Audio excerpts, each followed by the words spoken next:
Shalom Bacha, que Hachem vous protège et vous donne la santé, la joie, la prospérité, Keneratson. Petite histoire, la force de la prière. Combien la prière elle est importante. Bien sûr mes amis, lorsque les Juifs ils étaient dans le désert, ils étaient encerclés de la présence d'Hachem. Ils avaient la manne qui descendait du ciel. Ils avaient de l'eau. 40 ans dans le désert. 40 ans avec Hachem. 40 ans, ils ont étudié la Torah avec Moshe Rabbeinu. Et de là-bas, ils sont rentrés en Israël. Et ils ont fait la guerre contre Canaan, les 7 nations. Et le bon Dieu leur a donné, comme c'est écrit dans la Bible, il leur a donné la terre des 7 nations. Écoutez bien. Et malheureusement, beaucoup de fois les Juifs, ils oubliaient le bon Dieu. Et là, Akash Baruch Hu, il leur envoyait des ennemis. Il les punissait. Une fois c'est le tremblement de terre, une fois les guerres, une fois c'est la sécheresse, une fois c'est ça, jusqu'à ce que les Juifs redeviennent à faire teshuva.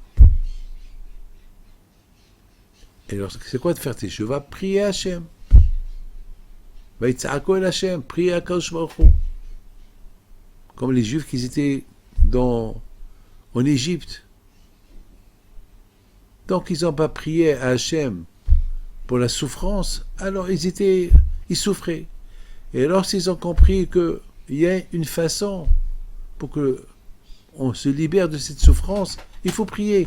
C'est écrit dans la paracha de Shemot. Vaïtsa'ako el Hachem batzar. Ils ont prié à Kadosh Baruch Hu. Là, Kadosh Baruch Hu est là. Il a écouté. Lorsqu'on prie à Hachem, on le réveille. Hachem, il veut qu'on prie. Hachem, il veut qu'on prie. Mes amis, on a l'obligation de se rappeler de la sortie de l'Égypte chaque jour. Pourquoi? Pour qu'on se rappelle notre identité. Qu'est-ce qu'on était une fois? Et qu'est-ce qu'on est devenu aujourd'hui? Baruch Hashem. On n'était rien, on était esclaves. Et le bon Dieu nous a donné la liberté. Il nous a libérés. Mais parce qu'on a prié. Donc c'est important de savoir lorsqu'on a un problème, on prie. Être un homme libre, c'est bien. Mais rester aussi attaché à Dieu. Pas vivre dans la hefkerut, vivre dans l'abandon. Je fais ce que je veux. Tu fais ce que tu veux. Tu ne vas pas réussir. Il y a des règles. Il y a des règles. Tu ne peux pas casser les règles. Pourquoi pas? Donner un peu de ton temps pour Hachem. Le bon Dieu te donne tout son temps. Toi aussi. Donne un peu de ton temps pour Hachem. Donne-toi une chance. Donne-toi une chance. Je voudrais, mes amis, vous raconter une petite histoire que j'ai vécue. J'étais dans un avion Air France venant de Tel Aviv à Paris. Et au milieu en plein vol, il y avait beaucoup de trous d'air, vraiment l'avion. Il montait et descendait, montait et descendait, montait et descendait. Et je commençais à prier.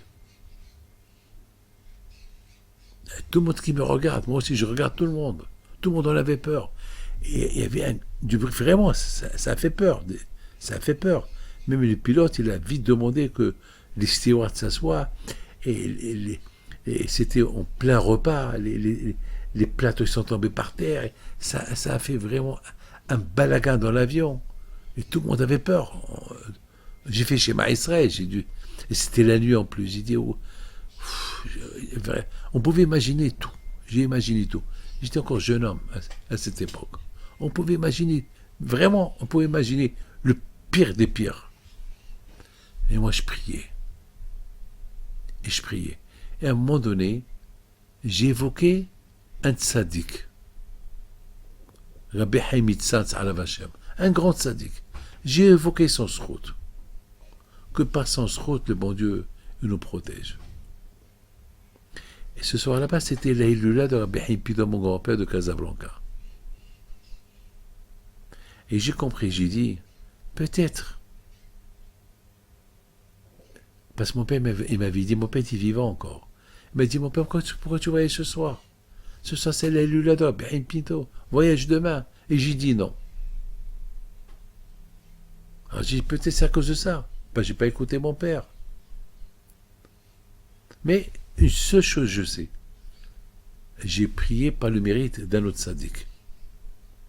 Pourquoi j'ai pas prié par le mérite de mon grand-père? Parce que j'ai dit, peut-être il est en colère contre moi. Peut-être il va pas écouter ma prière. J'étais naïf. J'étais croyant. Alors j'ai appelé quelqu'un d'autre qui s'appelle Haïm, Rabbi Haïm, mais c'est Rabbi Haïm de Tzantz, Alav Shalom, un grand tzaddik. Ce Rabbi Haïm Tzantz, une fois, ils lui ont fait un chidour. Et lui, Alav Shalom, il boitait. Rabbi Haïm Tzantz, il boitait. Alors, lorsque la fille, elle a vu, elle n'a pas accepté le chidour. Elle ne voulait pas s'asseoir, parler avec lui. Alors, Rabbi Haïm Tzantz, qu'est-ce qu'il a fait? Il a appelé le père de la fille. Il a dit, est-ce que vous pouvez m'apporter un miroir ici? Il lui dit, pourquoi? Parce que je veux montrer quelque chose à ta fille. Elle ne veut pas se marier avec moi, mais je vais lui montrer quelque chose, mais à travers le miroir. Ils ont apporté un miroir. Et Rabbi Haïm Tzantz, il était jeune, il a dit à la jeune fille, moi, je boite, mais mettons, regarde-toi dans le miroir. Et marche. Elle se voit dans le miroir, elle marche, elle voit qu'elle boitait. Elle a eu peur. Elle a dit, tu sais, madame, que c'est toi qui devais naître boiteuse. Et lorsque dans le ciel, ils m'ont dit que je vais te marier avec toi, j'ai dit, pour qu'elle ait des enfants en bonne santé, je préfère que c'est moi qui sois boiteux et pas elle. Donc c'est moi qui ai pris ton mal si je boite. Si tu ne veux pas te marier avec moi, alors je te redonne ton mal et chacun il va... Non, il a dit non, j'accepte.